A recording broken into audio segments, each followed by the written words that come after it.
Chris, thank you so much for taking time out of your busy day to speak to us. First of all, I've been doing my research and I see that there was a rather important birthday for you this year. Yes. Oh, yes. Very good. Yeah, I was 40. I couldn't believe it. But yeah, 40-year-old. Thanks for letting us do this, by the way. I'm so excited to be chatting to you. And yeah, I've been looking forward to it all day. So yeah, very excited. But no, yeah, 40-year-old. Don't know how. I was like, my word. It was a birthday that I thought I would never get to, but I finally got to it. And I'm kind of glad it's over now. I was dreading it, to be honest, but yes. It's not as bad as they say. 40s are fine. Yeah, I hope. On to matters of Tinsel Town, which is why we're here. We like to think that places like Knaresborough, where I live, and Wetherby were already very much on the map, but thank you for cementing the place on the map.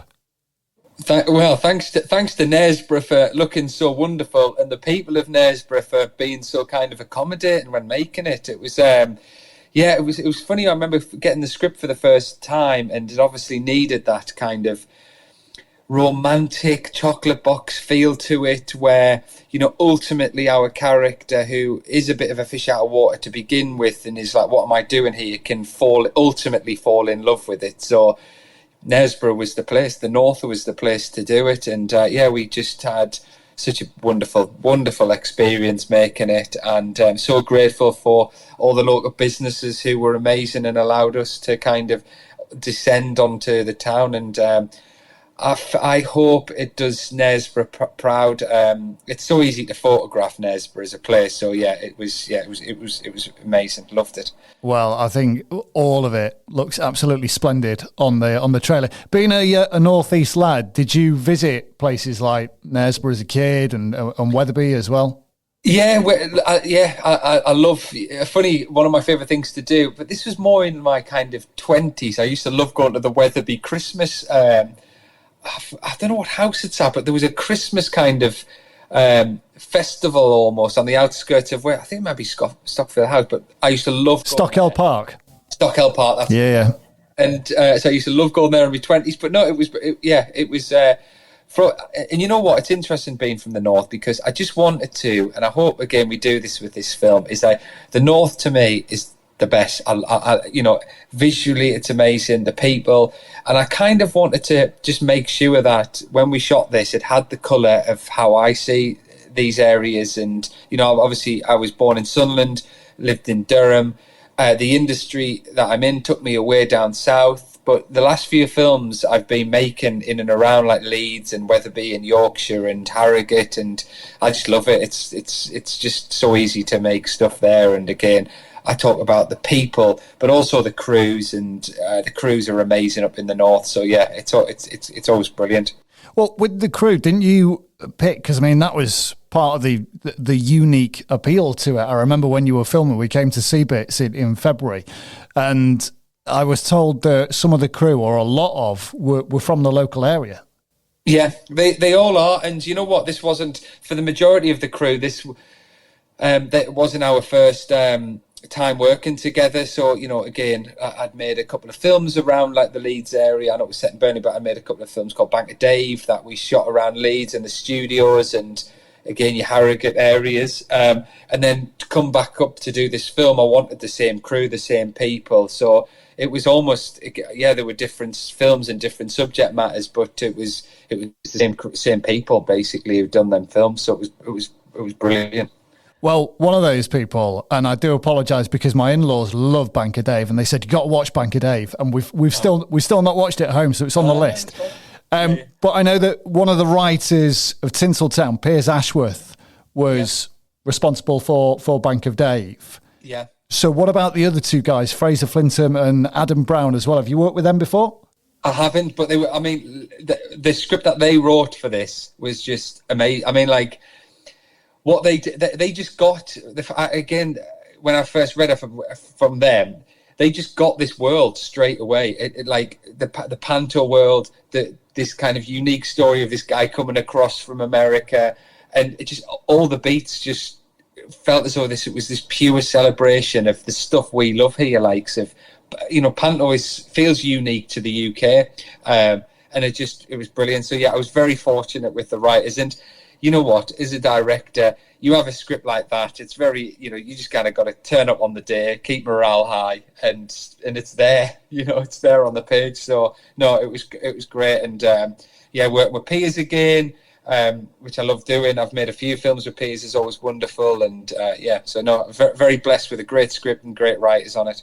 So what's the process as being chosen as director to do a film like this? Does it come from those connections? And I know because this is a Sky Cinema original film, and wasn't the one that you worked on this Christmas, was that for Sky as well? That was for Sky, yeah. So that's how a lot of it happened. So yeah, I did a film for Sky this is Christmas, and then I just had an amazing. I love working with and for Sky, and they just came back to me with another one, said, would you be interested in another Christmas film? It's obviously my favourite time of year. I was like, absolutely, I'm in.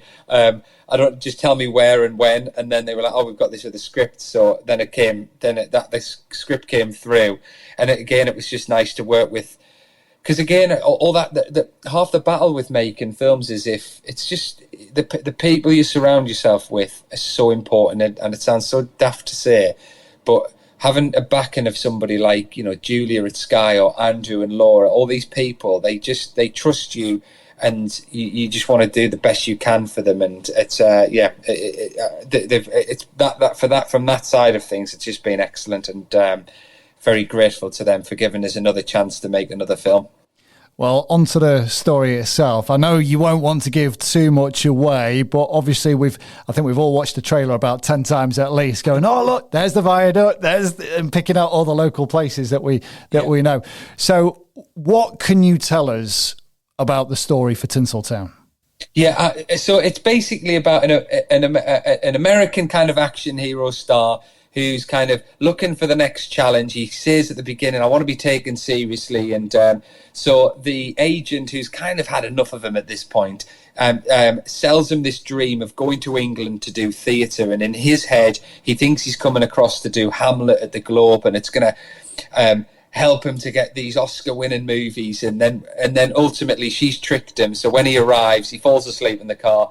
And the next thing he knows, he finds out he's playing Buttons in Cinderella in Panto in Yorkshire. So he's a bit like, what am I doing here? So then that's it. And then he finds out, without spoiling too much, he then realises he's stuck there. He has to do this. He can't get out of it. So what do you do? So yeah, that's it in a brief nutshell. I would imagine, because the cast is brilliant, big names in there, but I would imagine you look at the British stars like Danny Dyer and Jason's in it as well. Yeah, Jason Manford. I would imagine that they get Panto, but what about Rebel Wilson and Kiefer Sutherland? With how afraid to the world of Panto were they? No, do you know what? This is what was the most exciting thing about the project was that when again you get the script and then Sky goes, well, who do you think could be playing Brad Mack? And you go, oh man, I'd love Kiefer Sutherland to do it. There's no way Kiefer would do this. And then we'll say, we'll just send it to him, and I'm sure he'll say no. And then a couple of days later, you hear that he loves it and he would love to chat to you. And then I have to do a Zoom a bit like this, and I keep on saying the same thing. But I'm like, it's either going to be Kiefer talking about a different project, or it's just not going to be Kiefer on the end of this Zoom. But he got the sensibility, he knew what we were trying to do with it, so he was great. Using like Jason Manford was brilliant for me because he knows Panto, and he can, if I had any doubts and I was like, what about this? Do you think this would? He go, yeah, we would do that in Panto, or we might not do that. So he was a brilliant help for me as well. And as a director as well, can you, or do you even like to compare such projects to other films? Can we say that it's along the lines of maybe Love Actually or something like that, or do you like to see it as a separate entity altogether?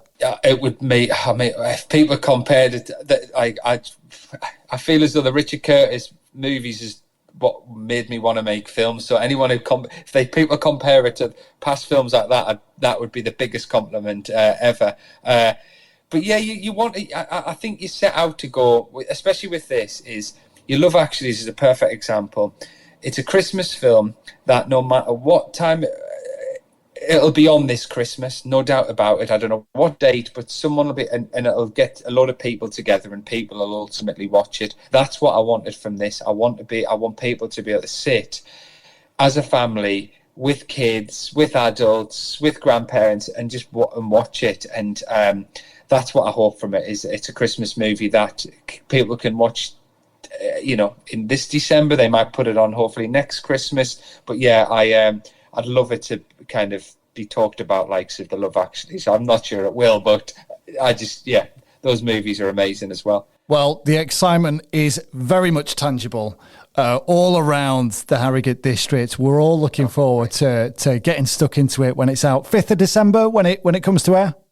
5th of December. And yeah, I hope people enjoy it. And very grateful for the people of Knaresborough. And I really hope they like it. I really hope, just because I'm so thankful to them. And I just had such an amazing experience making it up there. Well, great to see you and meet you at least on via FaceTime. So thanks again, and here's wishing you and all the team behind Tinsel Town all the very best for the festive period. Amazing, thank you so much, and yeah, thanks for taking the time to chat to me. I'm really happy I'm doing this show, and Merry Christmas to all the listeners as well.